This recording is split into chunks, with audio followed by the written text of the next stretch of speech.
Pulling into the rest stop, I barely noticed the little girl at first. She stood near the curb, tiny and shivering in an oversized jacket. I almost walked past her, until she raised her hand and made a subtle but unmistakable SOS gesture. My stomach tightened. Was she in trouble? I scanned the area, expecting a concerned parent nearby, but no one seemed to notice her. Then, without a word, she turned and walked toward the tree line.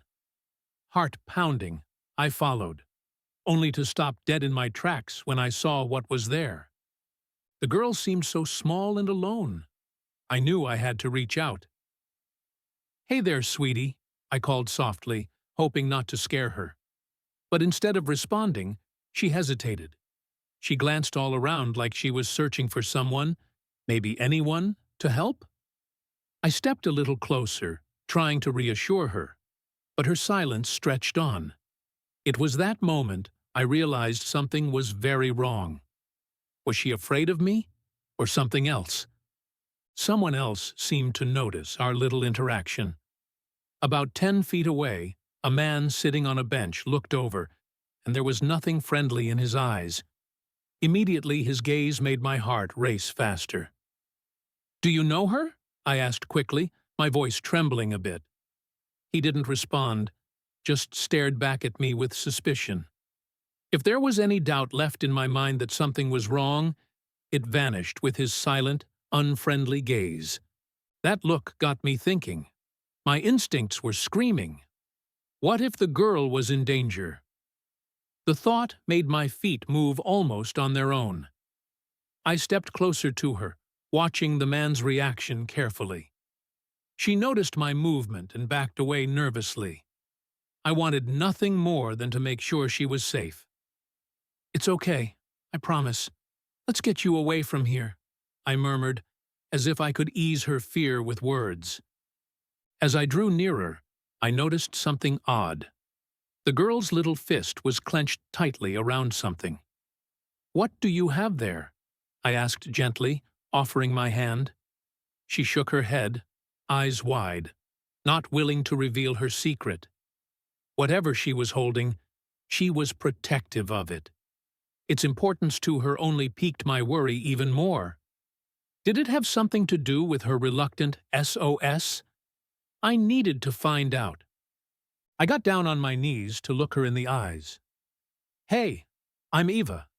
Can you tell me your name?"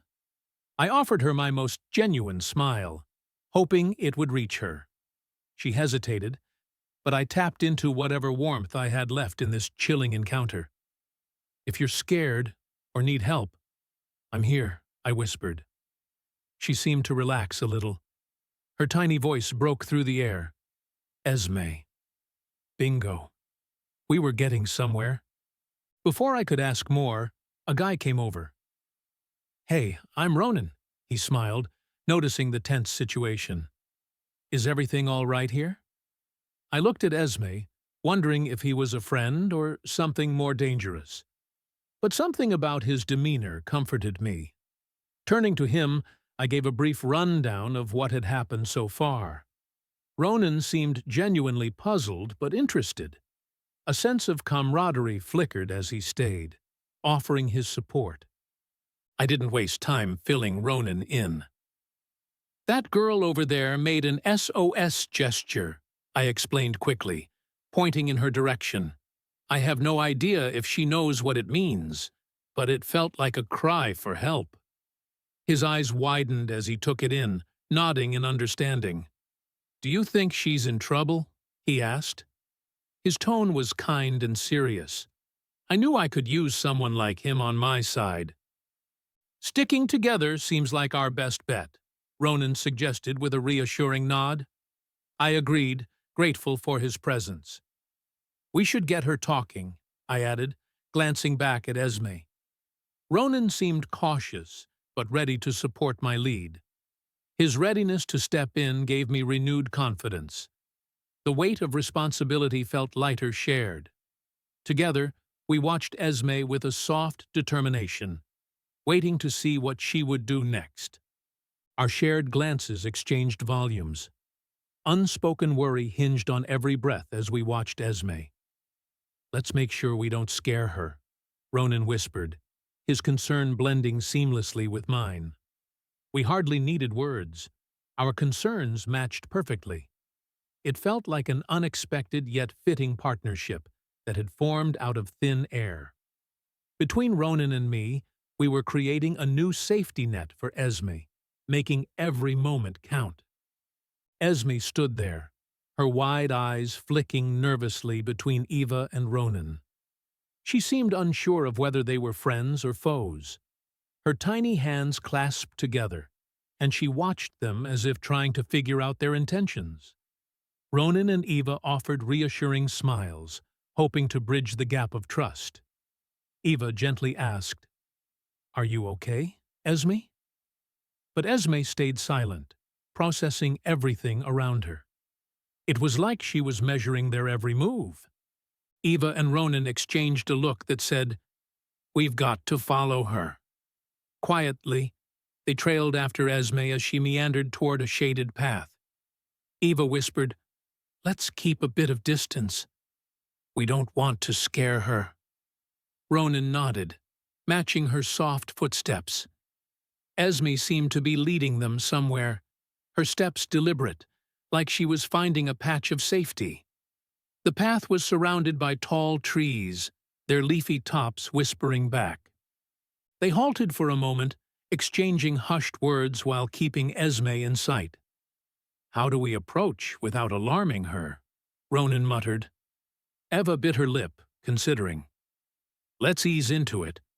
Maybe we can sit and talk about silly stuff," she suggested, trying to lighten their serious predicament. "Sounds good," Ronan agreed, breathing out a soft laugh. The trees loomed overhead, and their shadows danced around as if they were part of the conversation too. Out of nowhere, the slam of a car door broke the calm. Everyone's heads whipped around in sync, eyes wide. Eva felt her heart jump. The sound echoed in the quiet, making every moment feel tense. Esme flinched and took a step back, while Ronan flicked his eyes toward Eva, his posture changing to alert. In that heartbeat, the tension spiraled, turning the once-quiet rest stop into a swirl of uncertainty. Ronan's protective instincts kicked in. He stepped in front of Eva and whispered, "Let's stay low, out of sight." Eva nodded, feeling his urgency. He gestured for them to crouch behind some bushes, the leaves barely hiding them. The world seemed to hold its breath. Esme seemed to sense their anxiety, her own tension mirrored on her small face. Eva squeezed her hand, trying to communicate silently, "We're here with you." From the corner of her eye, Eva spotted the man from before. He was walking toward the path, his eyes scanning every shadow. It was like he was searching for something, or someone. Ronan looked ready to act if things got dicey. They kept utterly still, hoping the man would move on. Yet he seemed determined. Each step he took crunched on leaves, and each crunch ratcheted up the edge of danger hanging in the air. Eva and Ronan were frozen, waiting to see if the man would spot them. His eyes moved through the area like a searchlight, stopping here and there as if he could sense something amiss. Eva's heart felt loud, like it might give them away. Ronan kept a hand on her arm, a silent pact to hold their ground. They shared a quick glance, both knowing that this was a moment that made everything clear. They were not alone in this. Esme tugged at Eva's sleeve with insistence, her wide eyes urgent. "He's looking for me," she whispered, her voice trembling. Eva squeezed her shoulder gently, trying to offer solace. Ronan leaned closer, and Esme looked at them as if they were her lifeline. "It's okay, Esme," Eva whispered back, making sure to meet her eyes. Ronan nodded, his expression serious yet calming. Esme had spoken, and her words only added fuel to their resolve. With hearts thumping in sync, they ducked behind a thick tree trunk, hoping to blend into the wood's shadows. Every sound felt amplified in the quiet. Ava held her breath, willing them to remain unseen. Ronan kept glancing at Esme, who clung to Eva's side. It felt like they were in some intense hiding game where the stakes were far too real. Every rustle of leaves seemed to whisper, "Don't be found." The fear hung heavy, stretching each heartbeat into long minutes. Ava listened to the world around them, feeling the quiet shatter with any sudden sound. Leaves trembled in the breeze while she remained ever watchful. Ronan's hand brushed against the tree bark, grounding them. Esme cuddled close, and Eva felt an intense drive to protect her. They stayed poised, holding on to precious quiet, as if the forest itself was keeping them hidden in its secretive embrace. Ronan gave a quick, silent nod, motioning for Eva and Esme to follow his lead. "Let's move quietly," he whispered, his eyes darting around to ensure no one was watching. Eva nodded, understanding the need for caution. Esme clung to her side, her tiny footsteps matching Eva's. They had to be careful, not wanting to draw any attention as they started moving back toward the rest stop, every sense on high alert. As they crept back, every crackle of leaves underfoot felt louder than it should. Eva dared not speak, knowing even a whisper could give them away. The path was thankfully shaded and quiet, but the tension in the air was nearly tangible. Ronan led with slow, measured steps, Ava right behind, holding Esme's hand tightly. Each glance exchanged spoke volumes of their silent determination to get back safely. When Officer Silas caught sight of them, there was a flicker of understanding in his eyes. Ronan gave a small nod, Eva following suit. Silas approached with quiet steps, his expression serious but kind. "Everything okay?" he inquired softly, glancing at Esme. Ava breathed a sigh of relief. His presence was like spotting a lighthouse in a storm. They weren't alone now, and help was at hand. Ava exhaled, finally voicing the whirlwind of worries. "Officer, the girl made a gesture, like SOS, she explained quickly, trying to sum up without causing alarm. Silas listened intently, nodding as he processed the information. "We've got to make sure she's safe," she added, urgency lacing her words. Silas gave a brief smile, his demeanor calm but ready for action. "Don't worry, we'll sort this out," he assured her. Without missing a beat, Officer Silas reached for his radio. "I need some backup at the rest stop. Possible child in distress," he reported swiftly. Eva's heart thudded a little less frantically in her chest. The officer's decisiveness was comforting. They weren't holding this weight alone anymore. Silas's words echoed in Eva's mind. Help was on its way. She felt the gears of authority start to roll into place. For the first time, Esme seemed to relax slightly. Eva noticed how the tension in the little girl's shoulders eased a bit. The presence of Officer Silas seemed to be a reassuring beacon to her young mind. "We're here to help you," Silas said gently, his soft words aimed at putting the girl at ease. Eva squeezed Esme's hand, feeling the tremors in her tiny fingers ease ever so slightly. Officer Silas laid out a simple but effective plan. "Stay close to me. Keep alert. Let's make sure we stay informed," he advised, his authoritative presence a calming anchor. Ronan gave a thumbs up, ready to follow through. Eva nodded, her mind racing yet focused. They were forming a safety net around Esme, ensuring that every step was taken with care and protection in mind. It was a united stand. Eva couldn't help but let worry seep in, but Ronan was by her side in an instant. "We're doing the right thing, Eva," he assured, placing a comforting hand on her shoulder. She nodded, taking a deep breath to steady her nerves. "Thanks for being here," she said, her voice low. Ronan smiled, his presence a solid rock amidst the chaos. Together, they were an anchor for each other. They decided the safest place was right there at the rest stop, staying put while officers began to scout the area. "We just need to hang in there," Ronan said, trying to keep spirits up. Eva took a seat next to Esme, the little girl still clutching onto her like a lifeline. She hoped that soon the calm would return, replacing the tension that loomed in the air like a dark cloud. Children's laughter echoed in the distance, a surprisingly normal backdrop to their tense weight. Eva watched as kids played, their carefree spirits a jarring contrast against the gravity of their situation. It felt surreal, this blend of light-heartedness and concern, as if they were caught between two worlds. Esme stayed close, the juxtaposition of laughter and lurking fear reflected in her wide eyes. Time seemed to stretch, each tick of the clock urging resolution. To ease Esme's tension, I tried out my go-to trick for little ones: silly voices. "Hey, Esme, what does a cow say?" I asked, grinning wide. She blinked, then a tiny smile crept onto her face. "Moo," she answered shyly. Ronan chuckled beside us, a sound that seemed to make Esme feel a bit more at ease.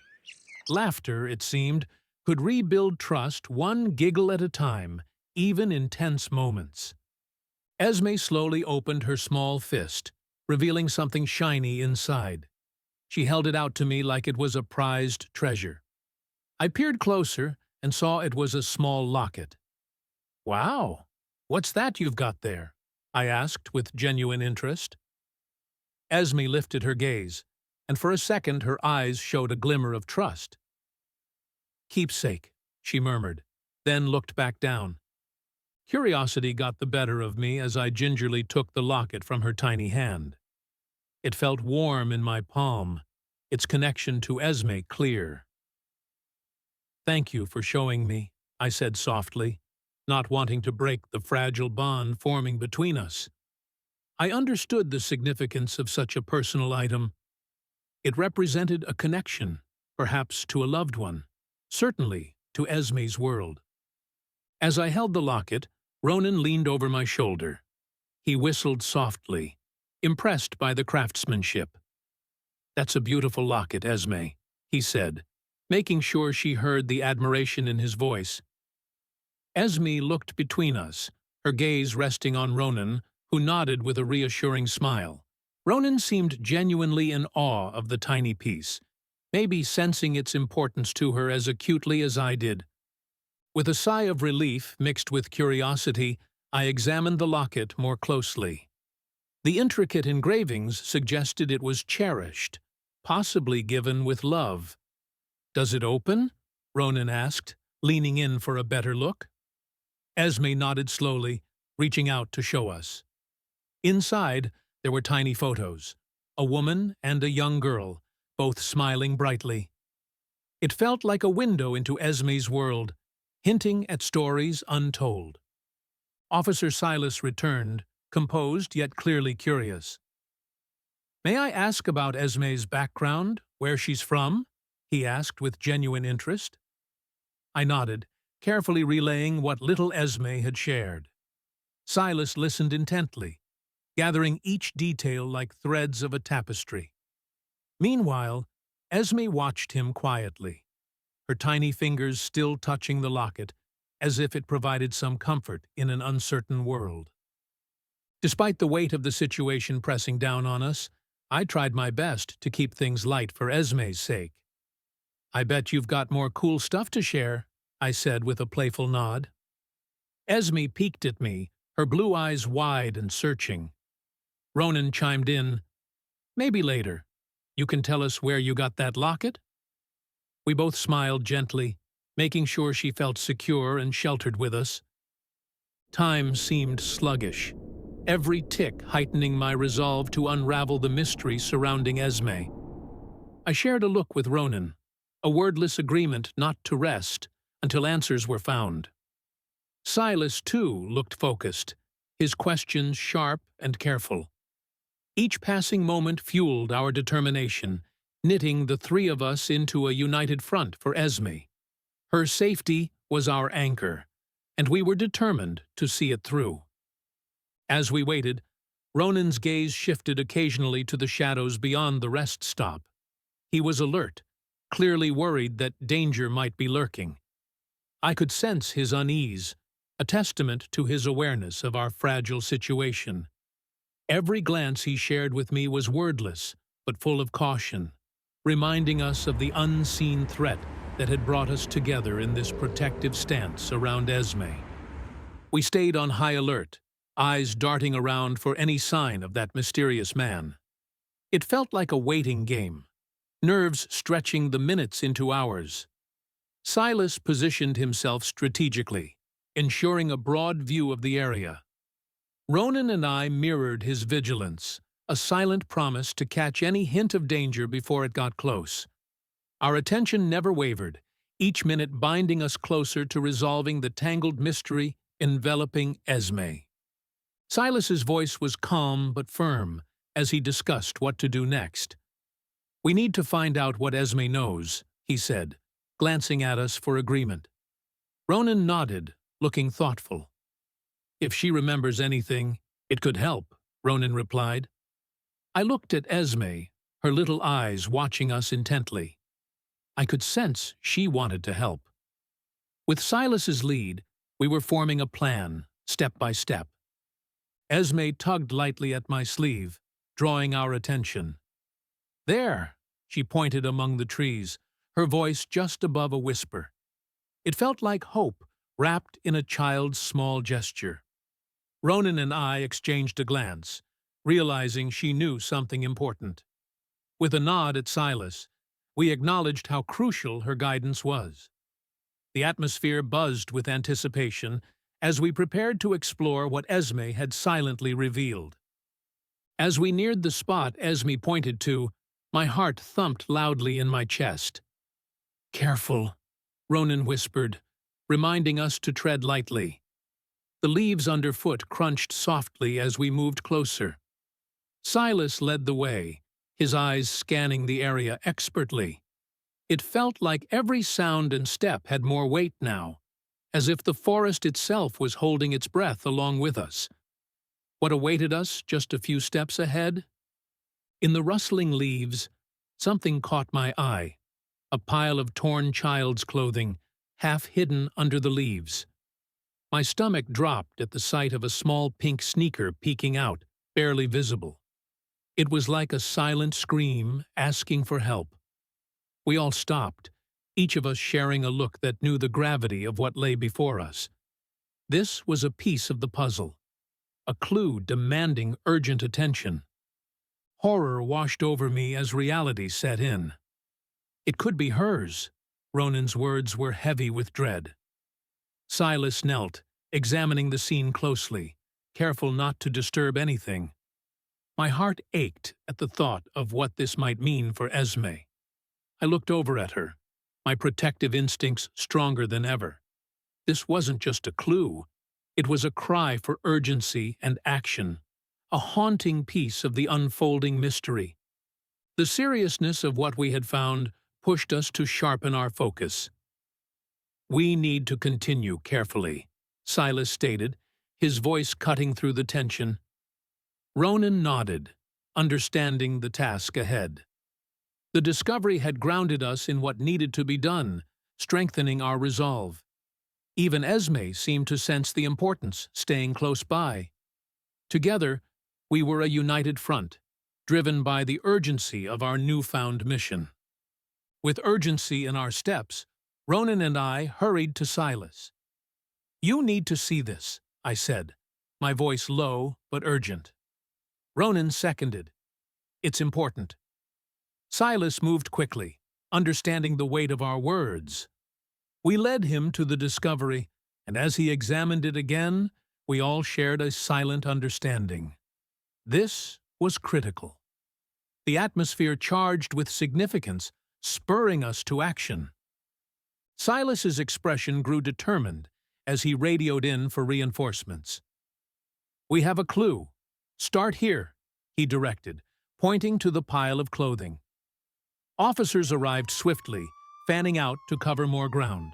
It felt like the quiet burst into life, every movement deliberate and purposeful.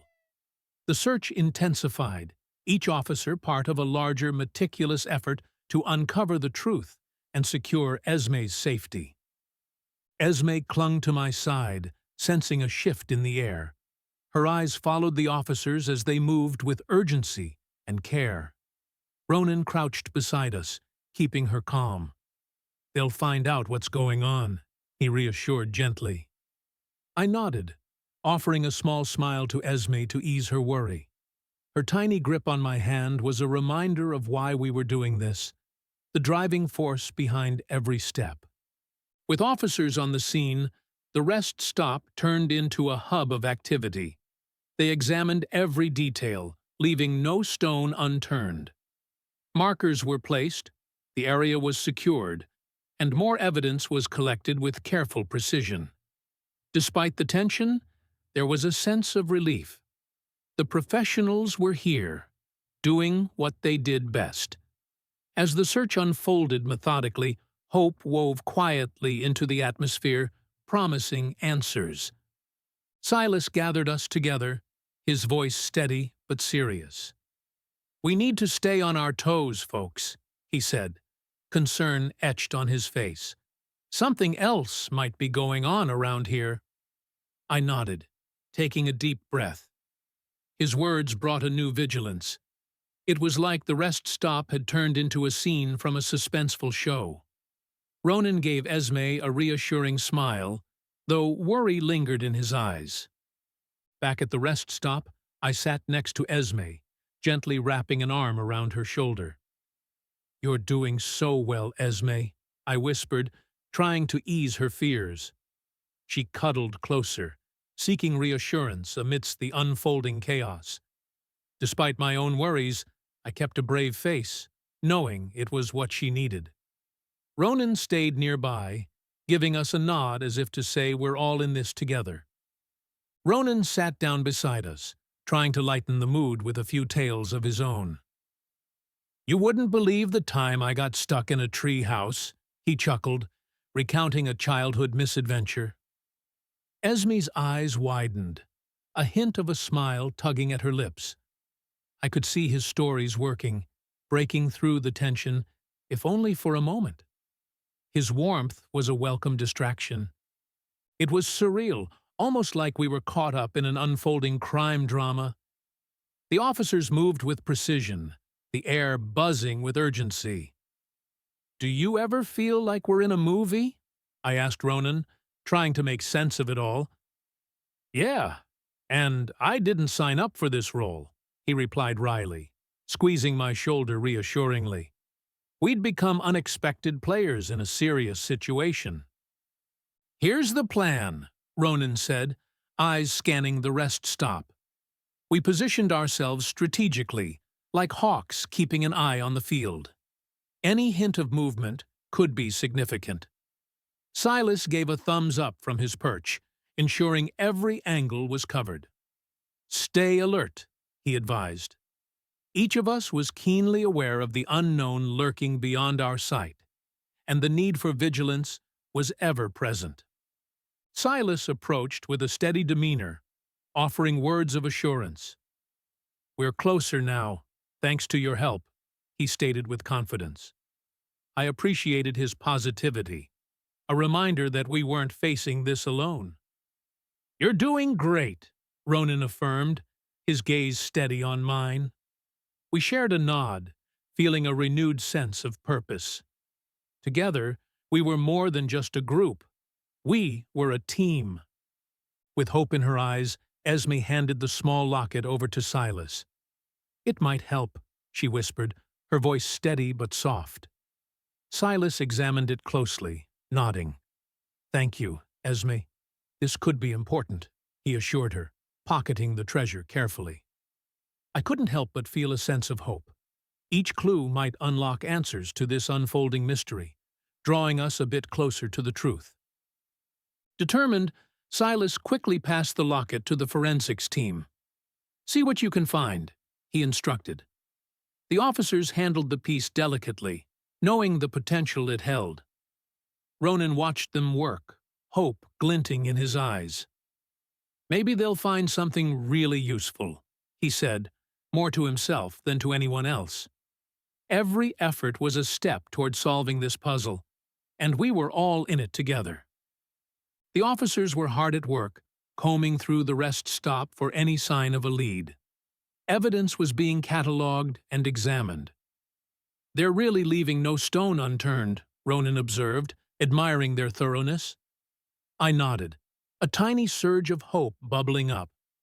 Every piece of evidence, no matter how small, could be crucial.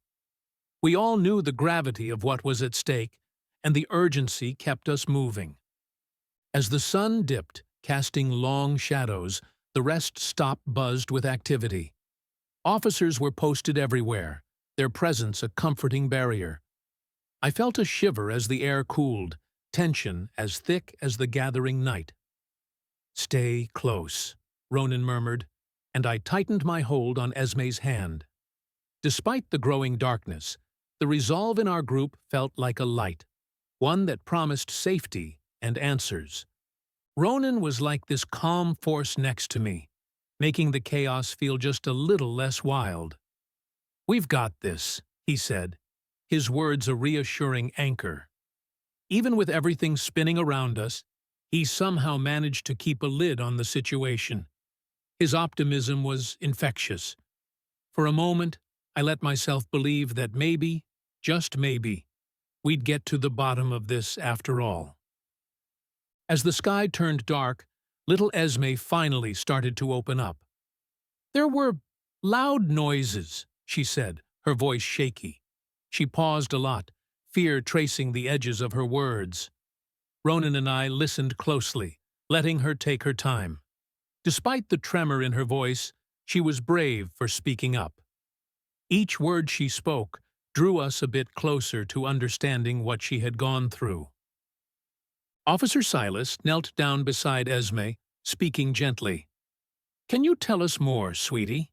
he asked, his tone warm and kind. Esme looked at him, her eyes searching for reassurance. Silas's patience seemed to work like magic, encouraging her to share more of her troubling experience. "It's okay. You're safe now," he promised, and little by little, Esme's hesitation began to melt away as trust built between them. With each careful word, Esme painted a picture of her daring escape. Her tiny voice trembled, revealing bits and pieces, darkness, movement, and fear that made our jaws drop. Ronan and I exchanged a shocked glance, the reality of her ordeal hitting harder than we expected. She paused a lot, like reliving it was tough, but her courage shone through. Slowly, the full, heartbreaking picture of Esme's journey took shape before us. It was like a plot twist in a movie when it became clear. The mysterious man from the rest stop was the mastermind behind a bunch of kidnappings. "He's been doing this for a while," Ronan muttered, disbelief and anger mixing in his voice. The realization hit us like a cold wave. This wasn't just about Esme. It was bigger, scarier. We knew right then we had to stop him. Discovering who was behind this put a chill in the air, but it also made us more determined than ever to bring justice. "We can't let him get away with it," Ava said firmly. Ronan and Silas nodded, resolve solidifying in their eyes. The stakes felt higher than ever, pushing us to move with purpose. We tightened our circles around Esme, ready to do whatever it took to keep her safe. Then Esme mentioned something that made everything click. "There was a noisy machine in the van," she shared, her words stirring our thoughts. Silas's eyes widened. "A police scanner," he concluded, excitement and urgency in his voice. That was how the kidnapper stayed ahead. "Not anymore," Ronan said, his voice steady and determined. It felt like we caught on to the kidnapper's game plan, understanding how he'd evaded capture until now. As we pieced together all the clues, a solid plan started to form. "We've got enough to act," Officer Silas declared, determination gleaming in his eyes. Eva, Ronan, and I exchanged nods. It was time to end this. "Let's move carefully. Cover all bases," Ronan suggested.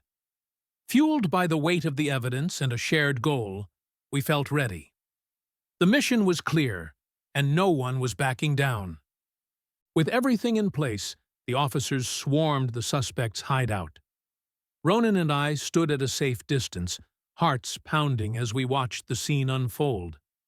It was like a choreographed dance. The capture was swift and precise. Cheers erupted as the kidnapper was apprehended. Relief washed over us like a tide.